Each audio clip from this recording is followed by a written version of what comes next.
University మంచి భవిష్యత్తు కోసం తెలుగు విద్యార్థులు ఇష్టపడే యూనివర్సిటీ. కాల్ 9059052378 9059052379.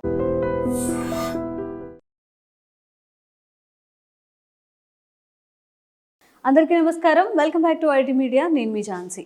ఎప్పుడు మనం ఆనందంగా, ఆహ్లాదంగా, ఆరోగ్యంగా ఉండాలి అంటే ఏం చేయాలి? ఫుడ్ హ్యాబిట్స్ మార్చుకోవాలా? కొంతమందిని చూస్తుంటే అసలు వీళ్ళకి ఒక 50 ఇయర్స్ ఉన్నా కానీ మీకు 50 ఇయర్స్ అని చెప్పే వరకు కూడా అర్థం కాదు. చాలా తక్కువ ఏజ్తో కనిపిస్తూ ఉంటారు. అండ్ ఇంకొంతమంది షుగర్ ఉన్నా కానీ వీళ్ళకి షుగర్ ఉందా, ఇంత ఆరోగ్యంగా ఉన్నారు అని అలా అనిపిస్తూ ఉంటుంది కొంతమందిని చూసినప్పుడు. సో మనం ఆరోగ్యంగా ఉండాలి, హెల్తీగా కనిపించాలి. ఇలాంటివి మన మనసులో ఉన్నప్పుడు ఎలాంటి విధానాలు పాటించాలి, దీని గురించి తెలుసుకుందాం. ప్రస్తుతం అంతా ఉన్నారు 35 ఏళ్లుగా ఆయుర్వేద వైద్యంలో తనకంటూ ఒక చరిత్ర సృష్టించుకున్న చిట్టుబొట్ల మధుసూదన్ శర్మ గారు. నమస్తే సార్. నమస్తే. ఎలా ఉన్నారు సార్? మీరు ఎలా ఉన్నారు? బాగున్నాను సార్. సో హెల్తీగా ఉండాలి, చక్కగా ఎక్కువ కాలం బ్రతకాలి అన్నప్పుడు మనం ఏదైనా మార్చుకోవాలా, లేకపోతే కొంతమందిని చూసినప్పుడు వాళ్ళకి అనిపిస్తుంది ఇంత ఆరోగ్యంగా ఎలా ఉన్నారు వీళ్ళు, ఎలా ఉండగలిగారు, అసలు ఏం తింటున్నారు వీళ్ళు అనిపిస్తుంది. సో మనం హెల్తీగా ఉండాలంటే అసలు ఏం చేయాలి సార్? మనకి ఎలాంటి డిసీజెస్ రాకూడదు, యంగ్గా అనిపించాలన్నప్పుడు. అంటే ఇతర దేశీయుల సంస్కృతి సాంప్రదాయాలను కూడా గుర్తిరిగి ఇతరులు ఏం చేస్తుంటే ఇతర దేశీయులలో మన వాళ్ళతో పోల్చుకుంటే చాలా దేశం వాళ్ళు ఆరోగ్యంగా ఉన్నారు అనేటి వాటిపైన కొంచెం అవగాహన కలిగి ఉండి వాళ్ళను పాటించడం వల్ల కూడా మనకు తెలియకుండానే మన ఆరోగ్యం బాగుంటుంది తల్లి. ఓకే, అది నేను చెప్పేది. ఇతర దేశీయులు ఆరోగ్యంగా ఉన్నారు అంటే Russia.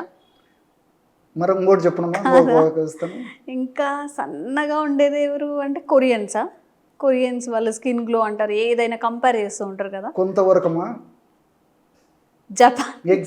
Japan. Okay, so correct చెప్పారమ్మా మీరు. జపాన్ వాళ్ళు కూడా మంచిగా ఉంటారు, అంటే కొంచెం కనిపించడానికి యంగ్ లుక్తో కనిపిస్తారు, బాగుంటారు చూడడానికి కూడా. చాలా మంది అనుకుంటాం మనం మూవీస్ అవి చూసినప్పుడు. ఓకే, సో జపాన్ అమ్మా మంచి క్వశ్చన్ రైజ్ చేశారమ్మా. నిజంగా ఇది చాలా మంది కూడా ఆశ్చర్యపోతారు ఈ విషయాలన్నీ మనం తెలుసుకుంటే. వీళ్ళు జపనీయులు మీరు గమనించండి అమ్మా, స్లిమ్గా ఉంటారు, ఎప్పుడు యాక్టివ్గా ఉంటారు. ఉదయం నుంచి రాత్రి వరకు అహర్నిశలు వాళ్ళు శ్రమ చేసినప్పటికీ ఉదయం పూట ఏ యాక్టివ్నెస్ ఉంటుందో అదే యాక్టివ్నెస్ ఉంటారు. రెండోది ఏంటంటే వాళ్ళలో స్థూలకాయలను మనం లైట్ వేసి వెతికినా కనిపించరు. అవునా సార్? అంత తక్కువ? అందరూ అట్టే ఉంటారు, మా ఆడవాళ్ళు అంతే ఉంటారు, మగవాళ్ళు అట్టే ఉంటారు. సో ఆరోగ్యవంతంగా ఉంటారు. అట్లే ఇంకోటి ఏంటంటే మిగతా ప్రపంచంలో మిగతా దేశంతో పోలిస్తే వీళ్ళు జపనీయులు 100 సంవత్సరాలు వాళ్ళ సగటు ఆయుష్ ప్రమాణం అమ్మా. ఇవన్నీ పరిశోధన ద్వారా నిరూపితమైనటువంటివి. మీరు మంచి ప్రశ్న అడిగారు కాబట్టి ప్రజలకు కూడా ఇవన్నీ నేను ప్రేక్షకులకు తెలియజేస్తున్నామా. యాక్చువల్గా మన భారతీయుల యొక్క సగటు ఆయుష్ 70 సంవత్సరాలమ్మా. ఇతర దేశస్తుల సగటు ఆయుష్ దాదాపు 80 నుంచి 85 సంవత్సరాలు నడుస్తుంది ప్రజెంట్ లేటెస్ట్ రిపోర్ట్స్ని బట్టి. అట్నే చైనా వాళ్ళది 90 సంవత్సరాలు ఆయు ప్రమాణం. సో జపనీయులది మాత్రం 100 ఇయర్స్ అమ్మా. 100 ఇయర్స్ కూడా ఆరోగ్యవంతంగా జీవిస్తారు. వాళ్ళ యొక్క ప్రత్యేకత అది. మన భారతీయుల్లో 70 సంవత్సరాలు సగటు ఆయు ప్రమాణం అయినప్పటికీ ఆరోగ్య ప్రమాణాలు సరిగ్గా ఉండవమ్మా. ఆయుష్ 70 సంవత్సరాల ఉన్నటువంటి ఆ లిమిటెడ్ ఆయుష్లో కూడా మంచి ఆరోగ్య ప్రమాణికరమైనటువంటి ఆరోగ్యవంతమైన ఆయుష్ అయితే ఉండదమ్మా మన వాళ్ళలో. ఆయుష్ 70 సంవత్సరాలు బీపీలు, షుగర్లు, హార్మోన్ సమస్యలు ఏవో ఒకటి ఉంటాయి తప్ప హెల్తీగా నాకు బాగుందని చెప్పే పరిస్థితి లైట్ వేసి వెతికిన ఇండియన్స్లో లేదమ్మా. సార్ జనరల్గా చెప్పుకోవాలంటే మనం ఇతర కంట్రీస్లో పోల్చుకుంటే వాళ్ళు జంక్ ఫుడ్ ఎక్కువ తింటారు. ఇప్పుడు ఒక కంట్రీ తీసుకుంటే వాళ్ళు ఎక్కువ సీ ఫుడ్ తింటారనో లేకపోతే ఎక్కువ ఆయిల్స్తో తింటారని మనం అనుకుంటాం. మన ఇండియన్ కల్చర్ ప్రకారం అన్నీ మనం ఇంట్లో వండుకొని తింటాం, మనం బాగుంటాయి మన వంటలు అని చెప్పి. బట్ ఇక్కడ ఈ డిఫరెన్స్ ఎందుకు వస్తుంది? వాళ్ళు ఎక్కువ కాలం బ్రతకడానికి, యంగ్ లుక్ కనిపించడానికి, మనం బ్రతికినా కూడా ఇట్లా డిసీజెస్గా అంటే ఏదో ఒక రోగాలతో ఉండడానికి అవగాహన లోపము. పెద్దల మాట సర్దిమూట అని చెప్తుంటారమ్మా. పెద్దల మాటను మనం మర్చిపోయేసి పాశ్చాత్య సంస్కృతికి అలవాటు పడిపోయేసేసి, అంటే ఇంతకుముందు కూడా చెప్పే వాళ్ళకి నాగరికత, వాళ్ళ జీవన విధానాలు తెలుసుకోవాలని చెప్పేసి వాళ్ళు అన్నటువంటి మంచిని గ్రహించాలమ్మా. ఏవైతే వాళ్ళు మంచిగా చేసుకోవడం వల్ల ఆ విధంగా మంచి ఆయుష్, మంచి జీవన ప్రమాణాలు వస్తున్నాయో అది మనం అడాప్ట్ చేసుకోవాలి. సో చాలా పాశ్చాత్య దేశాలు మీరు అన్నట్లు junk food, fast foods, bakery foods ఎక్కువ తీసుకుంటే పరిస్థితి ఉందమ్మా. కానీ వాళ్ళు ఏం చేస్తారంటే అమ్మా అర్లీగా ఫుడ్ తీసుకుంటారు. సో నైటు అర్లీగా ఫుడ్ తీసుకుంటారమ్మా, అంటే డిన్నర్ అర్లీగా పూర్తి చేసేస్తారు అనమాట. రెండోది ఏంటంటే ఆ ఫుడ్ తీసుకున్నప్పుడు కూడా దాదాపు 40% 50% ఈ యొక్క ఫ్రెష్ ఫుడ్ తీసుకుంటారు, అంటే వెజిటబుల్స్ రా ఫుడ్స్ బాగా తీసుకుంటారమ్మా. అంటే కుక్డ్ ఫుడ్ కాకుండా అన్కుక్డ్ ఫుడ్ రా ఫుడ్ తీసుకుంటారు కాబట్టి ఈ రా ఫుడ్ ప్రభావం ఎక్కువ ఉండడం చేత వాళ్ళు చేసినటువంటి వాళ్ళకి అంత తప్ప గత్యంతరం లేదు కాబట్టి వాళ్ళ ఆ యొక్క ఈ బేకరీ ఫుడ్స్ జంక్ ఫుడ్స్ తీసుకున్నప్పటికీ రా ఫుడ్ యొక్క ప్రభావం చేత వాళ్ళకి ఆరోగ్యం అంత ఇబ్బంది పెట్టకుండా ఉండేటువంటి పరిస్థితి ఏర్పడుతుంది. మనది రివర్స్ అయిపోయింది. మనం నూనె ఎక్కువ వాడతాము, ఇతర దేశస్తులు పోల్చుకుంటే ఉప్పు ఎక్కువ వాడతాము, స్వీట్ ఎక్కువ, పంచదార ఎక్కువ వాడుతుంటాము, బెల్లం ఎక్కువ వాడుతుంటాము. సో మనం చేసే పనులన్నీ రాంగేమ్మా. కాబట్టి ఏమంటే పద్ధతి ప్రకారము శాస్త్రీయంగా మనం ఫాలో అవుతే మనం కూడా ఆ విధమైనటువంటి జీవన విధానాన్ని చక్కటి ఆయు ప్రమాణాన్ని పొందడానికి అవకాశం ఏర్పడుతుందమ్మా. ఇప్పుడు జపనీయులు నంబర్ 1 అమ్మా. ప్రపంచంలో ఏ విషయంలో చూసినా వాళ్ళ క్వాలిటీ ఆఫ్ సర్వీస్ అట్లే ఉంటుంది. సో ప్రపంచ దేశాలకు వాళ్ళు ఇచ్చేటువంటి సర్వీస్ కూడా అమ్మా అట్లే ఉంటుంది. వాళ్ళు కూడా ఆరోగ్యవంతంగా ఉంటారు, వాళ్ళ పిల్లలు కూడా ఆరోగ్యవంతంగా ఉంటారు అమ్మా. సో దీనికి అనేక రకాల కారణాలు ఉన్నాయమ్మా. మీకు ఉన్నటువంటి సందేహాలు అడుగుతున్నాడే నేను చెప్తుంటాను అమ్మా. వీటికి సంబంధించి ఎందుకు సార్ అని కూడా మీకు డౌట్స్ చాలా వస్తుంటాయి. సో సార్ ఇప్పుడు మీరు రా ఫుడ్ అన్నారు. జనరల్గా ఇప్పుడు మనం చూసుకున్నట్లయితే రా ఫుడ్లో ఇప్పుడు మామూలుగా పంట పండించడానికి ఫర్టిలైజర్స్ యూజ్ చేస్తారు. కుక్ చేసుకోకుండా తింటే చాలా ప్రమాదం అని చెప్తున్నారు. రా ఫుడ్ అంటే ఎట్లా తీసుకోవడం? ఇప్పుడు మళ్ళీ దాన్ని ఏమైనా మెథడ్స్ ఉంటాయా? ఉప్పుతో క్లీన్ చేయాలని అవి ఇవని చెప్తుంటారు. ఎలా తినాలి మరి రా ఫుడ్? మాకు ఇప్పుడు ఒక సాల్ట్లో కాసేపు ఉంచేసి తీయడం వల్ల కొంత ఫర్టిలైజర్ ఎఫెక్ట్ పోతుందమ్మా. అంత అని చెప్పేసి సాల్ట్లో మనం కొద్దిసేపు పెట్టడం వల్ల ఆ ఇంటీరియర్ లోపల పోయినటువంటి ఆ ఫర్టిలైజర్ ఎఫెక్ట్ అయితే తీసేయలేమమ్మా. పైన ఉన్నటువంటి దాంట్లో కొంతవరకు పోతుంది తప్ప. లేకపోతే ఇప్పుడు ఇది ఉంది కదమ్మా వినేగర్ వాటర్ కలిపేసి అందరూ కూడా పెట్టడం వల్ల యాపిల్ సైడర్ వినేగర్. సో దానివల్ల పైన ఉన్నటువంటి తొక్క మీద ఉన్నటువంటి ఈ ఫర్టిలైజర్స్ ఎఫెక్ట్ ఏదైతే ఉందో ఏమా పెస్టిసైడ్స్ ఫర్టిలైజర్స్ ఎఫెక్ట్ పోతున్నాయో లోపలిదైతే పోదమ్మా. ఓకే, మరి దానికి ఏం చేయాలి సార్? ఏం చేయలేమా మనం? అది బాడీలో ఏమంటే డిఫెన్స్ మెకానిజం ఉంటుందమ్మా. సో దీనికి ఏంటంటే మా రాత్రి పూట అర్లీ డిన్నర్ మీరు చాలామంది ఫాలో అయ్యి చూస్తే కూడా దాని ఇంపాక్ట్ అర్థమవుతుందమ్మా. సో రాత్రిపూట ఎన్ని పనులు ఉన్నప్పటికీ, ఎంత బిజీ షెడ్యూల్ ఉన్నప్పటికీ 6-6:30కి తీసుకోవాల్సిన ఆహారం తీసుకొని మౌత్ లాక్ వేసేయాలమ్మా. పొద్దున వరకు ఓపెన్ చేయకూడదమ్మా. స్ట్రిక్ట్గా ఫాలో అవుతే 6 to 6 12 hours అంతేమ్మా. ఏం తీసుకోకూడదమ్మా. కొత్తలో ఒక వారం 10 రోజుల పాటు అలవాటు లేదు కాబట్టి మళ్ళీ రాత్రి 12-1 గంటకు మెలకు వచ్చేసేసి కడుపులో సంకటం తీసుకొని మంట తీసుకుని ఈ నిద్ర పట్టక ఇబ్బంది పడతారమ్మా. అలాంటప్పుడు ఒకవేళ ఇబ్బంది లేకపోతే నీళ్ళలో కాస్త తేనె వేసుకొని తాగొచ్చు. అలా లేకపోతే పల్చటి మజ్జిగ ఒక 5 రోజులు 6 రోజులు కొంచెం రాత్రిపూట అట్లా ఇబ్బంది ఉన్నప్పుడు అలవాటు చేస్తే బాడీ సెట్ అయిపోతుందమ్మా. సో ఇక్కడ ఏం జరుగుతుందంటమ్మా, మనకు భగవంతుడు ఇచ్చినటువంటి వరం ఏమంటే ఈ పద్ధతులన్నీ ఇట్లాంటి ఏదన్నా టాక్సిటీ విషతుల్యమైనటువంటి అంశాలు ఏవైనా మన బాడీలోకి పోయినప్పుడు లివర్ డీటాక్సిఫై చేసేస్తుందమ్మా. సో ఎప్పుడైతే మనం అర్లీగా ఆహారం తీసుకుంటామో, మనం ఉదయం నుంచి సాయంత్రం వరకు తీసుకున్నటువంటి రకరకాల పదార్థాలలో ఉన్నటువంటి విషతుల్యమైనటువంటి అంశం ఏదైతే ఉందో అది రాత్రి 6-7 తర్వాత మనం ఆహారం తీసుకున్న తర్వాత ఆ పదార్థం 10 గంటల జీర్ణం అయిపోతుందమ్మా, ఇంచుమించు 3 గంటల తర్వాత. అప్పుడు లివర్కు రెస్ట్ దొరుకుతుంది కాబట్టి అప్పుడు అదంతా డీటాక్సిఫై చేసేస్తుంది. సో పొద్దునకంతా యాక్టివ్గా అలర్ట్గా ఉండేటువంటి పరిస్థితి ఏర్పడుతుంది. కాబట్టి దాని యొక్క ప్రభావం దేహం మీద అంత ఉండదమ్మా. కాబట్టి ప్రస్తుత పరిస్థితులు మనం చేయదగింది అంతేగాని అంతకంటే మనం చేయదగింది లేదమ్మా. ఎందుకంటే జనాభా పెరిగిపోయింది, అవసరాలు ఎక్కువైపోయినాయి, తర్వాత ఈ యొక్క తిను పదార్థాలు ఎక్కువైపోయినాయి, ప్రతిదీ ఎక్కువైపోయింది. మరి ఇంత జనాభా కావాల్సింటే పంట ఎక్కువ పండించాల్సి వస్తుంది. పంట ఎక్కువ పండించాల్సింటే మరి ఫర్టిలైజర్స్ ఇలాంటి వాడితే కానీ ఎక్కువ పంట ప్రొడ్యూస్ చేయడానికి వీలు పడదు. ఆర్గానిక్ అనేసరికి ఖర్చు ఎక్కువ వస్తుందమ్మా.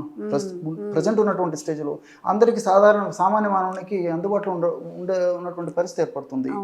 సో ఇలాంటి వాటి వల్ల ఏంటంటే ఆర్గానిక్ ఫుడ్ మీరు అన్నట్లు తీసుకోవడం చాలా చాలా మంచిదమ్మా. నేను కూడా ఫస్ట్ ఉంటా ఆ విషయం చెప్పడం. అవైలబిలిటీ ఉన్నప్పుడు అందరికి సాధ్యం కాదు కదమ్మా. నేను ప్రోత్సహించేది కూడా అలాంటి వాటినే. మరి ప్రస్తుత కాల పరిస్థితులతో మరి సాధ్యం కదమ్మా. మనం ఏ ఫుడ్ తీసుకున్నా ఫర్టిలైజర్స్ పెస్టిసైడ్స్ వచ్చిన ఫుడ్. సో ఇలాంటి పద్ధతిలో మరి సాయంత్రం కూడా అర్లీగా తీసుకోవడం వల్ల, అర్లీగా డిన్నర్ తీసుకోవడం వల్ల ప్రాబ్లం ఉండదు. ఓకే, అన్ని దేశాలకి ఆదర్శం భారతదేశం అని మనం చెప్తాము. ఎందుకంటే మనం ఆచరించే పద్ధతులు విధానాలు మన యాన్సెస్టర్స్ నుంచి మనకు వచ్చిన విధానాలు కూడా వేరే.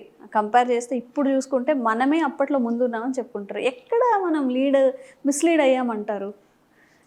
ఆ రోజు విధానాలు మనకు సైన్స్ అయితే ఉందమ్మా, విజ్ఞానం ఉంది, మేధా సంపత్తి ఉంది. మన వాళ్ళు చక్కగా అరటిపండు వచ్చిపెట్టినట్టు విజ్ఞానాన్ని అందించారు, కానీ మనం దాన్ని సద్వినియోగం చేసుకోలేకపోవడం చేతనే ఈ ప్రాబ్లం వస్తుంది. ఇక్కడ ఈ విషయం అడిగేసరికి కొన్ని అదే ఇంతకుముందు జపనీయుల గురించి చెప్పాను కదమ్మా, వాళ్ళ ఆరోగ్య రహస్యాన్ని గురించి. అది చెప్తే మనం పొరపాటు జరుగుతున్నామో తెలుస్తుందమ్మా. ఓకే. సో జపనీయులు ఏం చేస్తారంటే వాళ్ళ భాషలో హచిబు జపనీయ భాషలో ఆ పదం ఉందమ్మా, హచిబు అంటే ఆహారము 80% తీసుకోవాలి, రిమైనింగ్ 20% వదిలిపెట్టారన్నమాట, ఖాళీగా ఉంచాలా, హచిబు అంటారు అన్నమాట. సో వాళ్ళు చిన్నపిల్లలు కూడా ట్రైన్ చేస్తారమ్మా. సో మనం ఏం చేస్తున్నామంటే కడుపు నిండా తినడము, ఇక్కడికి వచ్చి ఉంటుంది, ఇక్కడికి నోట్లో కూడా వస్తుంటుంది, కుక్కుతూ ఉంటారు కదా పిల్లలకి, చిన్న పిల్లలు కూడా ట్రైనింగ్ కూడా చిన్నపిల్లలు అభిమానంతో పిల్లల మీద ఆప్యాయతో ఈ పద్ధతిలో వాళ్ళు అన్నం మీద కానీ ఫుడ్ మీద కానీ ఆసక్తి లేకుండా చేస్తారు, కుక్కి చేస్తుంటారు. జపనీయులు ఏం చేస్తారంటే పేరెంట్స్ కానీ పెద్దలు కానీ చిన్నపిల్లలకు ఆ ట్రైనింగ్ ఇస్తారు, హచిబు అంటారు అనమాట. సో వాళ్ళకి ఏం చేస్తారంటే జస్ట్ 80% ఫుడ్, 80% ఫుడ్ రిమైనింగ్ వదిలేసేస్తారమ్మా. టైమ్లీ ఫుడ్ ఇస్తారు, అందుకే మితబుక్ కాలబుక్. మన భారతీయ సంస్కృతి సాంప్రదాయంలో హితమైనటువంటి ఆహారం తీసుకోవాలి, మితంగా తీసుకోవాలి, కాలంగా సకాలం టైం ప్రకారం తీసుకోవాలి. వాళ్ళు అది ఫాలో అవుతున్నారు, మనం ఫాలో కాలేకపోతున్నాం, అన్నీ పోతున్నాయి. హితమైనటువంటి ఆహారం తీసుకోవడం లేదు, జంక్ ఫుడ్కి అలవాటు పడడం, మితమైనటువంటి ఆహారం తీసుకోవడం లేదు. ఎన్నిసార్లు తీసుకున్న పొద్దున, మధ్యాహ్నం, సాయంత్రం, రాత్రి, అర్ధరాత్రి, తెల్లవారుదామని ఇక్కడి వరకు ఆహారం తీసుకుంటాం. కాలబుక్ ఎక్కడుందమ్మా? మితబుక్ లేదు, కాలబుక్ లేదు, హితబుక్ లేదు. సో పద్ధతులు మంచివే, మన వాడు చెప్పి దాన్ని ఆచరించలేకపోవడం చేత ఈ విధంగా జరుగుతుందమ్మా. సో జపాన్ వాళ్ళది మరొకటి ఇదే, ఈ విషయంలో మరొక విషయం కూడా నాకు గుర్తొస్తుందమ్మా. పూరయే తసేనైనా అర్థం అంటే అర్ధభాగము కడుపును పూరించాలి ఆహారం ద్వారా అని చెప్పేసి మన పెద్దలు చెప్పిందమ్మా, వేదశాస్త్రంలో ఉంది. సో మిగతా భాగము కొంత భాగం నీటి కోసం, కొంత భాగం వాత సంచారం కోసం వదిలిపెట్టాలని చెప్పేసి చెప్పడం జరిగిందమ్మా.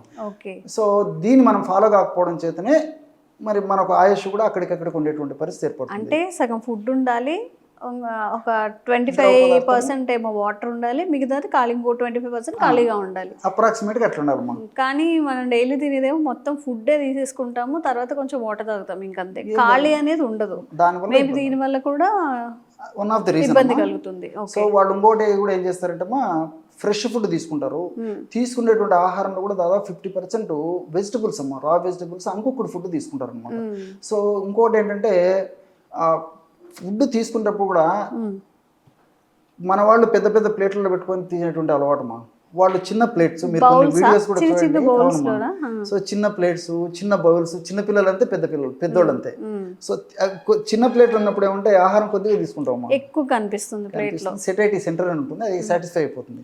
చిన్న కప్స్ వీటితోనే ఆహారం తీసుకుంటుంటారు. మనం పెద్ద ప్లేట్ ఉండాలి, పెద్ద కప్పులు ఉండాలి కాబట్టి ఎక్కువ ఆహారం తీసుకుంటాం, అదొకటి. తర్వాత ఏమంటే మైండ్ సెట్ అనమాట, మనసు ఉంచి తీసుకుంటారు అనమాట. సో ఆహారం తినేటప్పుడు ఏమంటే పవిత్ర భావనతో ఆలోచన చేసి మనసు పెట్టి తినాలమ్మా. వాళ్ళు మైండ్ఫుల్ ఫుడ్ తీసుకుంటారు, మనసు పెట్టేసి తినేటప్పుడు ఈ టీవీలు చూడడము, ఫోన్లు మాట్లాడము, లేకపోతే ఇంకో పని చేయడము, ఇంకో లేకుండా మనసుని అంతా ఆహారం మీద లగ్నం చేసి కొద్దిసేపు తినేసేసి, అతి ఎక్కువ ఫాస్ట్గా తినరు, అతి స్లోగా తినరమ్మా, మధ్య రకంగా తినేసి జాబ్ చేస్తారు. వీటన్నిటికంటే కూడా ఇంతకుముందు చెప్పినట్టు రాత్రి అట్ ఎనీ కాస్ట్ అర్లీగా ఆహారం తినేస్తారు. మనం ఏమి చేయలేకపోయినా పోనీ ఫుల్గా తిన్న శ్రమకి కొంచెం అర్లీగా తిని 7 తర్వాత, అట్లీస్ట్ 7 తర్వాత మనం ఏం తినకుండా ఉన్నట్లయితే కూడా హెల్తీగా ఉంటాం, చాలా వరకు హెల్తీగా ఉంటారమ్మా. మనకు సాధ్యమైనంత పద్ధతులు ఎంత మనకు వీలైతే ఆ విధంగా చేసుకోగలిగితే కూడా, నేను చెప్పాను కదమ్మా, ఈ బయట వాతావరణ కాలుష్యం వల్ల కానీ, తీసుకునేటువంటి ఆహారం వల్ల కానీ, మానసికమైనటువంటి ఒత్తిళ్ళు కానీ, అనేక రకాలైన కారణాల వల్ల ఏర్పడేటువంటి శరీరంలో ఉన్నటువంటి రుగ్మతలు కూడా ఎలాంటివి మనం ఏం చేయలేవు, కొత్త రుగ్మతలు కూడా, జబ్బులు కూడా రాకుండా ఉంటాయి. సో అర్లీగా తీసుకోవాలి ఫుడ్, అది వీటన్నిటికంటే కూడా మేజర్ రోల్ అది ప్లే చేస్తుంది. ఓకే, సో ఇది కంప్లీట్ ఇన్ఫర్మేషన్ అనమాట. మనం వెయిట్ తగ్గాలి అనుకున్నా, హెల్తీగా ఉండాలి అనుకున్నా, అందంగా కనిపించాలనుకున్నా, అన్నిటికీ 1 స్టాప్ సొల్యూషన్ లాగా అర్లీ డిన్నర్ 7 తినడానికి ట్రై చేయండి. ఒకవేళ తినలేకపోతే కూడా జంక్ ఫుడ్ అదంతా అవాయిడ్ చేసి కొంచెం తక్కువగా క్యాలరీస్ వచ్చేలాగా, ఎక్కువ ఆయిల్ ఫుడ్ అలా కాకుండా కాస్త స్టమక్కి మంచిగా అనిపించేలాగా తినండి. సో ఇలా తింటూ ఉంటే మన ఆరోగ్యాన్ని 10 కాలాల పాటు కాపాడుకోవచ్చు. Thank you sir. Sir, one life lesson what medicine has taught you. Whatever you can do without expecting.